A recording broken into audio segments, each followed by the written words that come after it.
सुखनी सोई गई भैया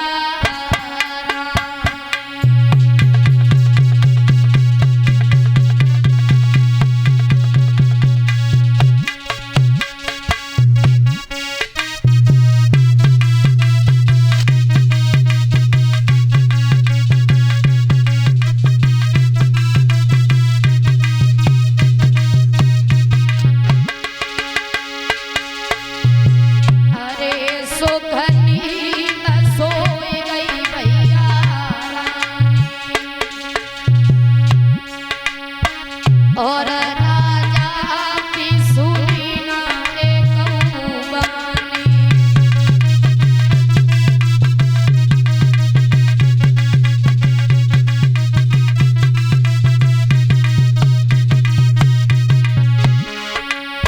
अरे जब ख्याल सुनी को आयो और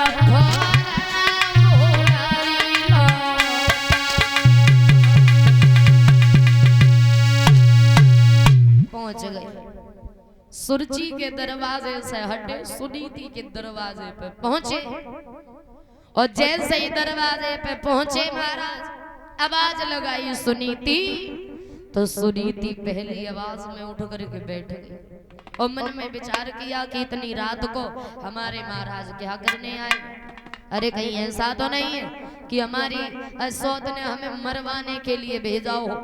दौड़ के गई जाके देखा महाराज तुम। महाराज बोले हाँ रानी कैसे आना होगा।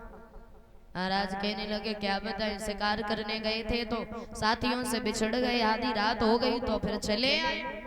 अब सारी बातें यही पूछोगी अंदर लेके चलोगी घर में। तो आज रानी ने पति की कलाई को पकड़ा और लेके चली मैया सुनीति। आज सीढ़ियां सीढ़ियां चली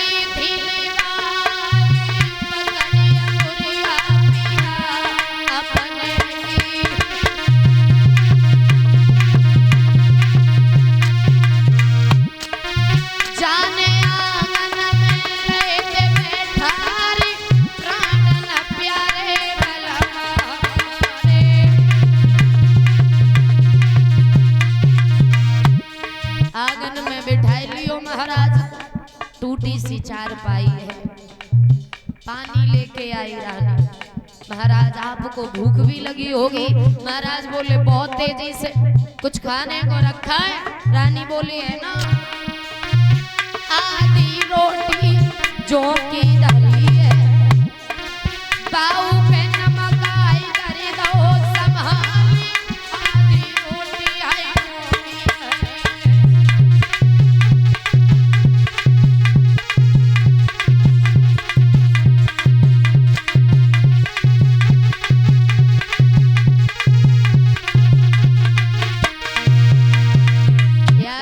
भैया जौ की रोटी नमक के साथ में खाई तो वो पहला निवाला गले से नीचे नहीं उतरा। महाराज ने एक बात कही रानी ये रोटी हमसे एक वक्त नहीं खाई जा रही है तुम इस रोटी को रोजाना कैसे खाती हो। तो रानी ने एक बात कही महाराज किस्मत है समय अच्छा कितना भी बड़ा पैसे वाला क्यों ना हो आज तक समय को किसी ने नहीं खरीद पाया। और कहते समय समय की बात समय को समझे ज्ञानी और समय पे निकले धूप समय पे बरसे पानी।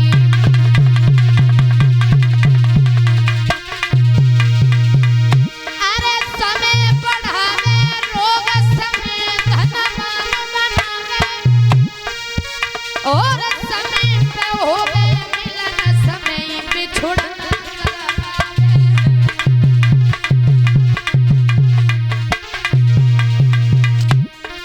भैया जे समय पर गई रंग कबहू बिटिया बाप की तो कबहू या के शक।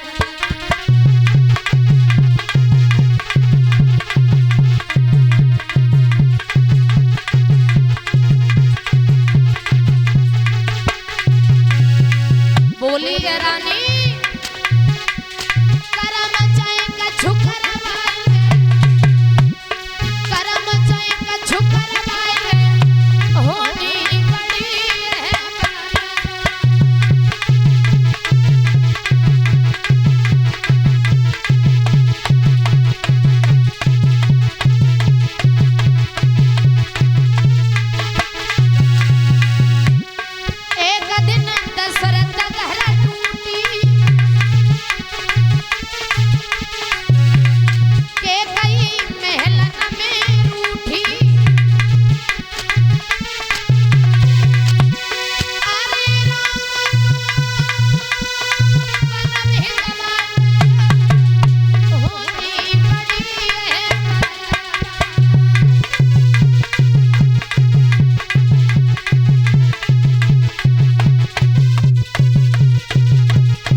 लगी रानी। जवाब दिया महाराज किस्मत है आप राजा बेशक हो।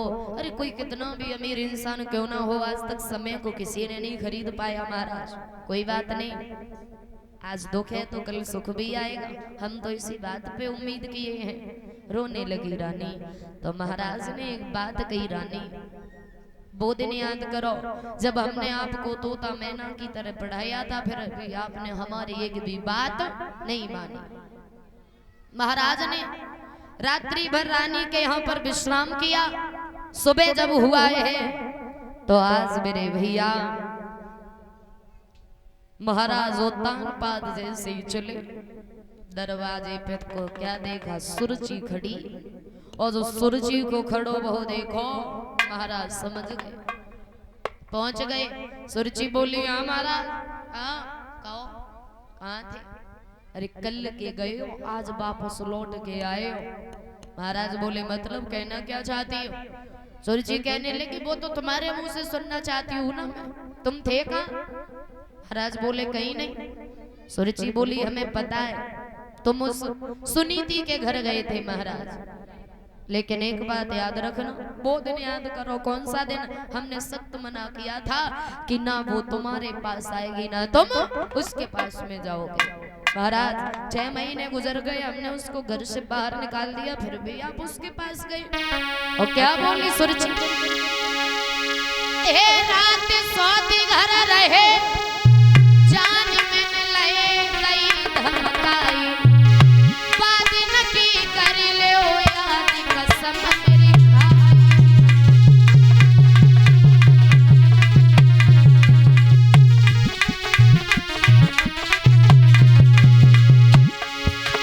रात सोती घर रहे, जान में लए गई धमकाई, बात न की कर ले याद कसम मेरी खाई।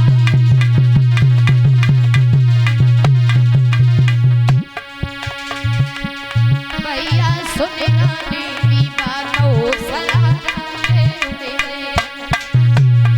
भैया सुन रानी की बातों सलाह दे।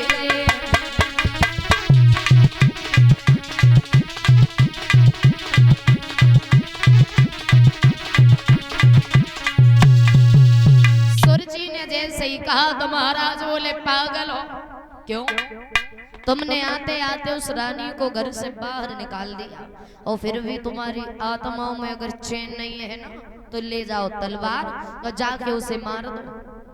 और जैसे ही महाराज ने क्रोध किया, सुरची चुप हो गई। क्षमा करना महाराज, चलो अंदर चलो महलों में। लेकर के गई।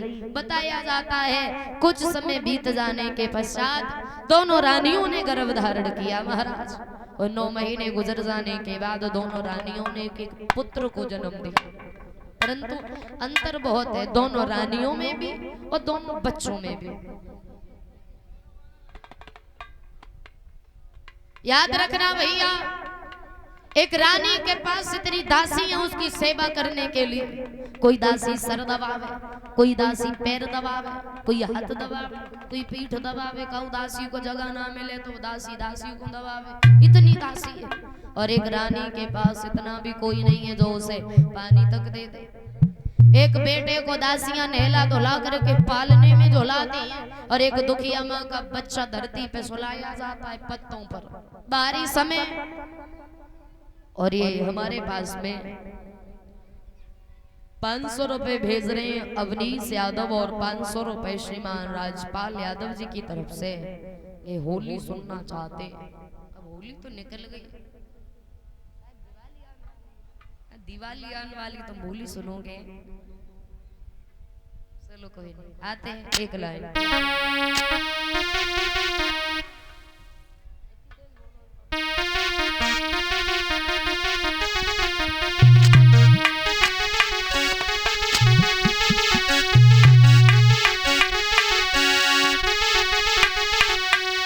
आरी बिगड़ी को, अरे बिगड़ी को कछुनाई को, बिगड़ी को, बिगड़ी को कछुनाई को, बिगड़ी को।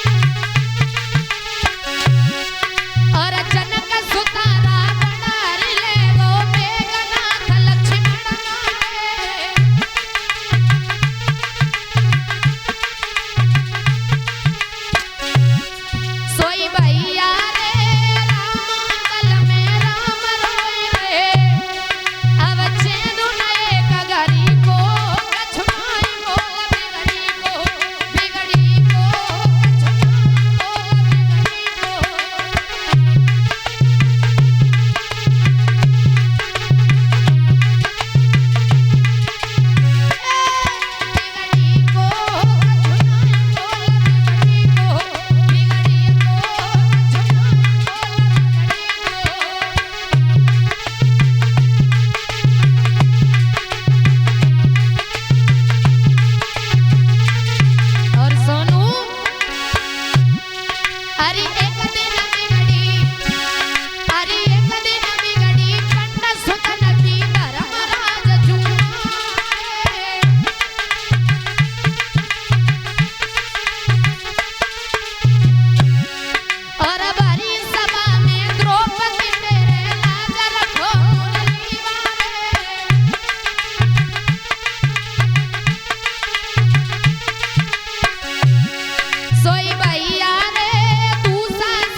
इधर श्री सुखदेव जी समझा के कहते हैं राजन परीक्षित धीरे धीरे समय गुजरता चला जाता है।